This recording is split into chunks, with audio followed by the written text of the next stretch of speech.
Herkese merhaba, ben Mehmet Akif Çınar. Bugün istediğimiz boyda, renkte ve aromada nasıl yapay bir şekilde havyar yapabiliriz bunu göstereceğim. Bununla birçok tatlınızı süsleyebilir, birçok ana yemeğinizin yanına garnitür olarak kullanabilirsiniz. Videomu sonuna kadar dikkatli bir şekilde izlemeyi unutmayın. Yapılışına geçiyorum, iyi seyirler. İlk önce kullanacağımız sıvı yağın en az 2 saat kadar buzdolabında beklemesi gerekiyor. Sıvı yağımız buzdolabında beklerken ben de diğer işlemleri anlatıyorum. Ben iki farklı aroma ve renkte yapay havyar yapacağım için ilk bardakta greyfurt suyu, ikinci bardağımda ise mandalina suyum var. Siz bu aşamada istediğiniz sıvıyı kullanarak istediğiniz renk ve aromada yapay havyarlar hazırlayabilirsiniz. Burada dikkat etmeniz gereken en önemli nokta 200 mililitrelik herhangi bir sıvı. İster sütle yapın, ister kahveyle yapın, ister herhangi bir meyve veya sebze suyuyla yapın. 200 mililitrelik bir sıvıya toplam 20 gram toz jelatin eklemeniz gerekiyor. Eğer agar agarla yapıyorsanız 200 mililitrelik bir sıvıya toplam 4 gram agar agar eklemeniz gerekir. Ben toplamda 50 mililitrelik meyve suyuna 5'er gram toz jelatin kullanacağım. Jelatinlerimi su ile ıslatmadan doğrudan bir cevzenin içine meyve suyumu ekleyerek üzerine toz jelatinimi serpiştiriyorum. Aynı işlemi buna da yapıyorum.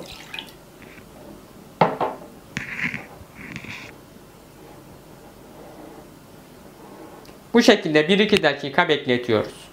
Jelatin bu şekilde kullandığımız sıvıyı çekecektir. Katı bir hal alacaktır.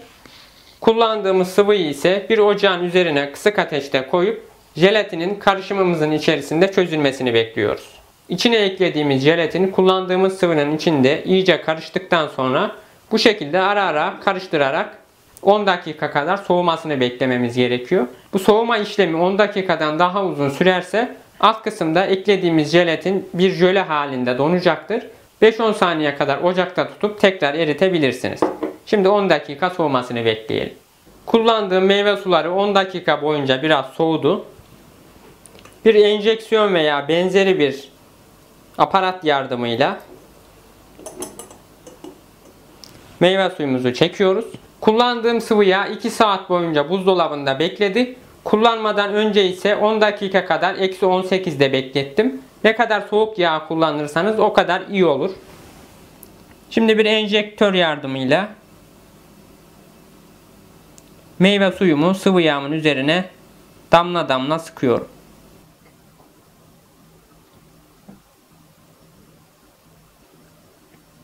Sonra sıvı yağın fazlasını bir süzgeç ile başka bir bardağa süzüyorum.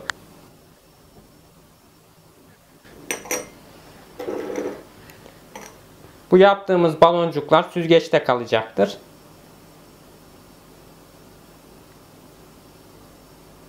Fazla sıvı yağını biraz süzdükten sonra bu yaptığımız yapay havyarlarımızı soğuk suyun içerisine ekliyoruz. Soğuk suyun içerisinde biraz karıştırdıktan sonra hepsi birbirinden ayrılınca suyunu süzüp kullanıma hazır hale getirebiliriz. Son kez süzüyorum.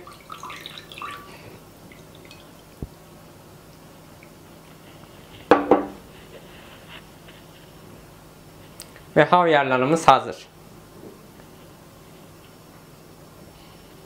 Aynı işlemi diğer renk için de yapıyorum. Burada kullandığımız rengin aslında bir önemi yok. Gösterdiğim teknikle, verdiğim gramajlarla yaparsanız başarılı bir sonuç alırsınız. Tekrar sıvı yağın üzerine damla damla ekliyorum. Ardından bir süzgeç yardımıyla süzüyorum. Sonra soğuk suyun içerisine aktarıyorum. Soğuk suda karıştırmamızın nedeni ise hem yaptığımız baloncukların ayrılması hem de fazla yağından kurtulması için yapıyoruz. Sunumumu yapmadan önce dikkat edilmesi gereken birkaç noktadan bahsetmek istiyorum. Birincisi, kullandığınız sıvı yağın mutlaka çok soğuk olması gerekiyor. İkincisi ise eğer benim kadar fazla yapay havyar yapmayacaksanız 1 çay bardağı kadar sıvı yağ yeterlidir. Ama çok fazla yapacaksanız sıvı yağınızı arttırmanızı tavsiye ederim. Meyve suyu veya herhangi bir sıvıyı sıvı yağın içerisine damlattıkça sıvı yağın sıcaklığı düşeceği için son eklediğimiz damlalar sıvı yağın içinde patlayacaktır. Üçüncüsü ise jelatini eritmek için kullandığımız sıvıyı bir miktar ısıtıyoruz. Sıcak sıvıyı kesinlikle soğuk yağın içerisine damlatmayın. O zaman da süzdükten sonra yaptığınız baloncuklar patlayacaktır. Bu noktalara dikkat ettikten sonra siz de istediğiniz gibi istediğiniz renk ve aromada yapay havyarlar yapabilirsiniz. Suyunu kullandığım meyvelerin kabuklarının içine krema koyuyorum. Bu yaptığım muhallebili kremanın da tarifini açıklamalar kısmına koyarım. İsterseniz bu şekilde yaparsanız, isterseniz kahveli yapıp tiramisu ile servis edebilirsiniz. Burası tamamen hayal gücünüze kalmış. Yan kısımlarına ise birer parça meyve takıyorum. En son ise yaptığım havyarları üzerine ekleyerek sunumumu tamamlıyorum.